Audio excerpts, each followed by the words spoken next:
ஊரில் 10 கடை இருக்குது. ஆனால் நான் என்ன வித்தியாசமாக கொடுக்க போகிறேன்? என்கிட்ட ஒரு கஸ்டமர் வந்தால் என்ன எக்ஸ்பெக்ட் பண்ணி வரணும், ஓகே. என்ன கமிட்மெண்ட்காக வரணும், அந்த கமிட்மெண்ட்டை நான் காப்பாற்றுறேன்னா இல்லையா? ஒரு தடவை யோசிச்சு பாருங்கள். நீங்கள் சொன்னதை செய்யலை, இப்போ நீங்கள் வந்து ஒரு ப்ரொமோஷன் வந்து கொடுக்குறீங்க, ஒரு கிஃப்ட் கொடுக்குறேன்னு சொல்லி ப்ரொமோட் பண்ணி வர வச்சிடுறீங்க. கஸ்டமருக்கு அதை ஹானர் பண்ணலைன்னா அந்த கஸ்டமர் என்ன நினைப்பாங்க? நம்மளை ஏமாற்றிட்டாங்க அப்படி தான் நினைப்பாங்க. இது எதாவது அவங்க கிளாத்லேயும் பண்ணுறதுக்கு நாங்கள் வந்து ஆஃபர் டிஸ்கவுண்ட் கொடுத்து நீங்கள் பிஸ்னஸ் பண்ணுங்கன்னு சொல்லலை. ஓகே. ரிலேஷன்ஷிப் பில்ட் பண்ணுங்கள், நல்ல குவாலிட்டி ப்ராடக்ட் கொடுங்க, அதை கரெக்டான காஸ்ட்டு கொடுங்க, மற்றவங்கள கம்பேர் பண்ணல நீங்கள் வந்து பெஸ்ட்டாக தெரியணும். அப்போ எப்படி உங்களோட ஆஃபருங்கிறது வந்து வேல்யூ பேஸ்டாக இருக்கா அப்படிங்கிறது தான் இங்கே matter. Okay okay bro, super bro. அதை வந்து ப்ராப்பராக அவங்க பண்ணாங்க அப்படின்னாலே, ஏன்னா நிறைய நேரங்களில் ஓனரே வந்து டைம் இல்லைன்னு ஓடிட்டு இருக்காங்க. ஆமாம். அவங்க ஒரு டிசிப்ளினாக இருந்து என் நிறுவனத்தை நான் அடுத்த லெவல் எடுத்துகிட்டு போகணும் அப்படின்னு சொல்லிட்டு ஃபோக்கஸ்டாக ஒர்க் பண்ண ஆரம்பிக்கணும்.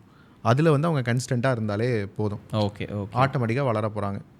இதில் வந்து என்னென்னா டெலிகேஷனும் ரொம்ப முக்கியம். எல்லாம் நான் பண்ணால் தான் சரியாக இருக்கும்னு சொல்லிட்டு ஓனரே உட்காந்து எல்லா வேலையும் பார்த்துட்டு இருக்காமல் அதுக்கு டீம் பர்சனை வந்து ரெக்ரூட் பண்ணி அவங்க கையில் மற்ற வேலைகளை கொடுத்துட்டு, டெலிகேட் பண்ணுற வேலைகளை கொடுத்துட்டு, ஓகே, ஓனரோட வேலை வந்து க்ரோத் சார்ந்து என்னென்னலாம் வந்து ஸ்ட்ராட்டஜிஸ் கிரியேட் பண்ண முடியும், ஓகே, மார்க்கெட்டிங் எப்படி ப்ராப்பராக பண்ண முடியும், கஸ்டமர் வாக்கின் எப்படி கொண்டு வர முடியும், கஸ்டமர் சாட்டிஸ்ஃபேக்ஷன் எப்படி கொண்டு வர முடியும், அந்த மாதிரி தாட்ஸ் ஓரியன்டாக அவங்களோட ஆக்ஷன்ஸ் இருந்துச்சுன்னா இன்னும் வந்து பெட்டராக அந்த பிராண்ட் வந்து வளரும்.